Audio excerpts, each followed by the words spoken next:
Börsenradio Network AG, das Vorstandsinterview.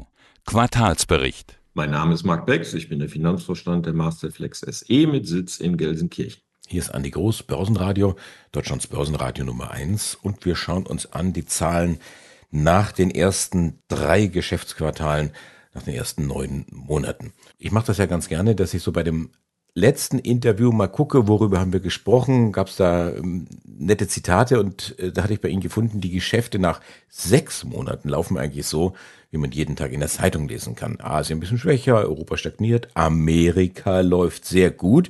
Da dachte ich, es ist ja ein ideales Timing, dass wir mit diesem Stichwort einsteigen können. Amerika hat ja gewählt heute in der Nacht. Trump wird wieder Präsident nach einer 4-jährigen Pause. Wie gehen Sie damit um? Rechnen Sie mit Auswirkungen auf Ihr Geschäft? Also grundsätzlich schauen wir auf uns selber erstmal, also geopolitische Themen zu managen in verschiedenen Ländern. Da haben wir natürlich ein Auge drauf, aber ich glaube, wie jede Wahl muss man einfach akzeptieren, wie die Leute in den jeweiligen Ländern gewählt haben. Natürlich schaut man sich das an, und wir haben das auch getan. Eine direkte Auswirkung sehen wir auf uns erstmal nicht, da wir selber in Amerika produzieren. Das heißt, diese Thematik mit den hohen Zöllen, 10 oder 20% auf Exporte nach Amerika, wird bei uns jetzt direkt jetzt erstmal keinen Einfluss haben, weil wir in Amerika vor Ort selber produzieren. Wir haben auch dort die Produktionskapazitäten auch technologisch ausgeweitet. Ich denke, das haben auch viele deutsche Unternehmen grundsätzlich getan. Es gibt ja viele Automobilhersteller, die auch in Amerika produzieren. Insofern, glaube ich, hat die deutsche Industrie schon relativ viel Hausaufgaben dort getan. Natürlich ist Deutschland exportabhängig und exportiert auch viel nach Amerika. Insofern, wenn dieses Thema mit den Zöllen kommen sollte, könnte das auch Auswirkungen indirekt sozusagen auf uns haben, dass wir sozusagen in Deutschland vielleicht dann Nachfragerückgang nach unseren Produkten haben, die so in Maschinen verbaut werden, die nach Amerika gehen. Das wird man sehen. Ich sehe da nicht so schwarz. Ich sehe das auch als eine Chance für Europa, sozusagen mal die Hausaufgaben zu machen, also sowohl Europa als auch Deutschland. Wir glauben, dass es vielleicht in Amerika auch eher mal kurzfristig, mittelfristig positive Auswirkungen hat, wie sich die Politik langfristig verändert. Da sind Ökonomen, glaube ich, eher einig, dass es vielleicht dann, wenn diese Politik 1:1 durchgezogen wird, wie sie sozusagen in den Wahlprogrammen drinsteht oder in den Wahlveranstaltungen angekündigt wurden, dass es dann eher inflationäre Effekte in Amerika gibt. Insofern, man wird es sehen. Ich glaube, man muss einfach mal abwarten. Wir haben aus unserer Sicht unsere Hausaufgaben gemacht. Insofern werden wir, glaube ich, bereit sein, damit umzugehen.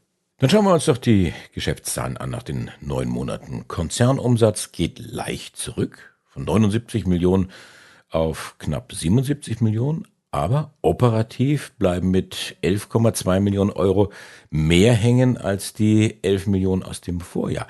Wie bewerten Sie das jetzt? Sie hatten ja gesagt, wir bei Masterflex legen den Fokus auf Profitabilität. Das scheint aufgegangen zu sein.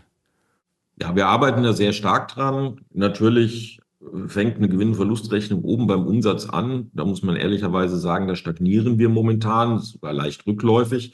Umgekehrt in diesem Umfeld, in dem wir uns gerade bewegen, was ja sehr rezessiv ist, gerade im deutschen und europäischen Raum, glaube ich, schlagen wir uns hervorragend. Insofern, wenn man auf dieses Quartal auch guckt, ist so ein bisschen ein weinendes Herz dabei, weil es hätte umsatzseitig vielleicht auch ein bisschen mehr sein können und sollen. Und da greife ich mal auf Ihre Einleitung zurück. Insofern das, was wir sozusagen in den Nachrichten lesen können, nach dem Motto Airbus ist im Prinzip ein bisschen runtergegangen mit den Auftragszahlen, weil die Probleme mit den Zulieferern haben. Medizintechnik ist auch ein bisschen eher stagnierend momentan. Lagerbestände werden abgebaut. Das sind auch Themen, die wir bei uns im 3. Quartal sehen, dass sich Aufträge ins nächste Jahr verschoben haben. Und das ist auch wirklich eher verschoben als aufgelöst. Insofern, es hätte ein bisschen mehr sein können, aber auf der Profitabilitätsschiene sind wir wirklich gut unterwegs. Wir arbeiten gerade im Materialbereich an vielen Themen, ob das Recycling-Themen sind, ob das Prozessthemen sind, um den Materialverbrauch zu reduzieren, ob wir mit Lieferanten verhandeln, neue Lieferanten reinholen. Das ist ein breites Potpourri dessen, was wir da machen, schon seit Jahren machen. Insofern kann man schon sagen, dass die Strategie dort aufgeht, und wir müssen jetzt auf der Umsatzschiene sicherlich in den nächsten Quartalen nachlegen. Das Umfeld ist schwierig, das ist so, aber wir sind schon stolz darauf, dass wir trotz dieser Thematik, die wir in den letzten 1, 2 Jahren haben, eigentlich in der Lage sind, unser Ergebnis immer prozentual zu verbessern. Insofern, es fühlt sich schon gut an und da kann man, glaube ich, auch stolz drauf sein, dass wir so aus diesen Quartalen rauskommen. Und das ist ja schon eine Geschichte, die über viele Quartale geht, jetzt eigentlich über 3 Jahre, wo wir wirklich sehr stabil Ergebnisse abliefern. Was ja auch immer relativ stabil war und auch so das Thema Industrie gepuffert hat, war eben das Thema Luftfahrt und Medizintechnik gewesen.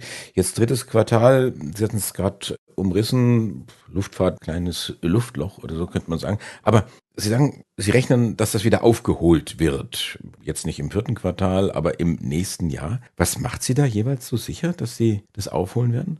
Also Luftfahrt ist ja grundsätzlich, kriegen wir ja von Airbus, was unser Hauptkunde ist, aber wir liefern ja dann auch an Lieferanten an Airbus und da kriegen wir ja immer die Produktionsvorschauen und im Prinzip die Luftfahrtindustrie wird ja momentan getrieben von 2 Themen, sprich die Lust am Fliegen. Das heißt, die Nachfrage steigt grundsätzlich. Das ist jetzt nicht in Europa oder nicht in Deutschland, sondern in Asien, Amerika und Lateinamerika.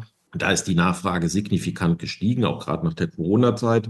Zweitens hat Boeing ja gerade so eine gewisse Schwäche, die natürlich auch positiv für Airbus ist, zumindest was die Auftragszahlen angeht. Aber perspektivisch werden wir weiterhin 2 große Hersteller von zivilen Flugzeugen haben. Das nächste Thema, was wichtig ist, dass die Luftfahrtindustrie auch in einem Umbruch ist. Das heißt, hin zu spritsparenden Flugzeugen. Deswegen wird auch relativ viel bestellt. Und das sind Trends, die sich in den nächsten Jahren aufrechterhalten. Also wenn man sich den Businessplan von uns, von der Luftfahrtindustrie oder von dem Unternehmen, was primär in die Luftfahrtindustrie liefert, das ist schon ein starkes Umsatzwachstum, was wir für die nächsten 5 Jahre sehen. Und wir sehen es, wie gesagt, an den Forecast-Zahlen, die uns Airbus auch schickt. Und ist Medizintechnik auch so weit planbar? Medizintechnik durchläuft immer mal so Wellen, weil es dort auch Lagerbestands-Auf- und Abbau gibt. Wir haben relativ viele Projekte, die wir fürs nächste Jahr sehen. Das sind auch konkrete Projekte mit konkreten Kunden, die auch nächstes Jahr kommen. Dieses Lagerbestandsthema ist halt, wie gesagt, so ein bisschen atmend. Das ist auch so ein Punkt, der jetzt sozusagen nochmal ins nächste Jahr verschoben wurde. Wenn ich uns unsere Planung anschaue, auch im Medizintechnikbereich, ist das ähnlich positiv und auch durch Projekte gedeckt, sodass wir da auch eine sehr positive Entwicklung grundsätzlich sehen. Die Jahresprognose haben Sie bestätigt. Das waren Umsatzerlöse zwischen 100 und 107 Millionen und ein EBIT in der Spanne zwischen 12 und 15 Millionen. Also zumindest was die EBIT-Seite angeht, sind wir ziemlich dicht dran. Jetzt Ja, schon. Umsatzseite, um konkreter zu werden, sind wir sicherlich am unteren Ende der Prognose. Aber ich denke, das kriegen wir auch noch hin. Auch der Auftragseingang in den letzten Wochen war sehr, sehr positiv. Und das ist auch ein Thema, was wir so querbeet so ein bisschen durch die Wirtschaft sehen. Das war jetzt nicht einzelne Highlights, sondern querbeet über die Gesellschaften, dass der Auftragseingang in den letzten Wochen wirklich sehr positiv war. Aber Umsatzseite, müssen wir realistisch bleiben, wird am unteren Ende der Prognose sein. EBIT-seitig, wiederhole ich sozusagen vom letzten Mal, sehen wir uns eher im Mittelfeld unserer. Ein Konsortialkredit über 55 Millionen Euro bringt strategische Flexibilität, hatten Sie geschrieben. Auch und vor allem bei M&A-Aktivitäten. In welche Richtung? Mit wem sprechen Sie? Wo wollen Sie kaufen?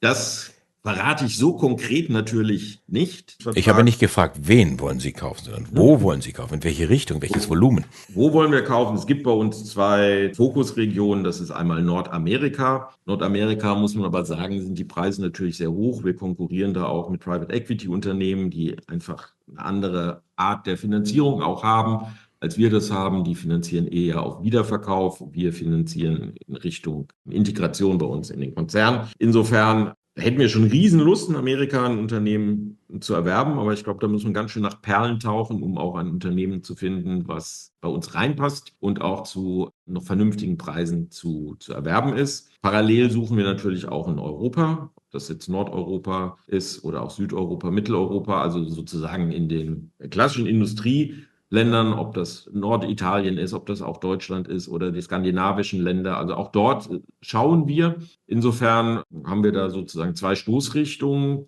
Vermutlich werden das eher zum Start kleinere Unternehmen, also nicht, dass wir sozusagen ein 50 Millionen Unternehmen kaufen und dann probieren hier zu integrieren, sondern wir fokussieren uns momentan eher ein bisschen auf kleinere Targets, die wir dann aber vielleicht auch einfacher integrieren können. Genaueres zur Strategie möchte ich aber leider jetzt nicht sagen, weil wir wollen ja auch nicht unseren Wettbewerb wecken. Aber vielleicht können wir den Wettbewerb ein bisschen schocken. Masterflex arbeitet ja immer und intensiv an neuen Produkten, auch für 2025. Welche werden das sein? Auch da werden wir erst zu gegebener Zeit berichten. Wir haben aber gerade auch in diesem Umweltbereich in Richtung Nachhaltigkeit gehende Schläuche sehr, sehr viel Zeit jetzt reingesteckt, auch dort was zu entwickeln. Das wird noch ganz spannend. Grundsätzlich haben wir ja viel Kundenprojekte auch in dem Medizinbereich, wo wir einfach mit den Kunden zusammen Produkte entwickeln und auf den Markt bringen. Darüber können wir aber erst reden, auch in Rücksprache mit dem Kunden, wenn wir dann soweit sind. Da ist schon einiges in der Pipeline, aber konkret berichten werden wir wahrscheinlich wieder im Rahmen eines Earnings Calls erst im nächsten Jahr. Die Zahlen nach den ersten 3 Geschäftsquartalen 2024. Finanzvorstand der Masterflex SE, Marc Becks, mit einem EBIT von 11,2 Millionen Euro auf Rekordniveau steht man bestimmt nicht auf dem Schlauch. Dankeschön fürs Interview.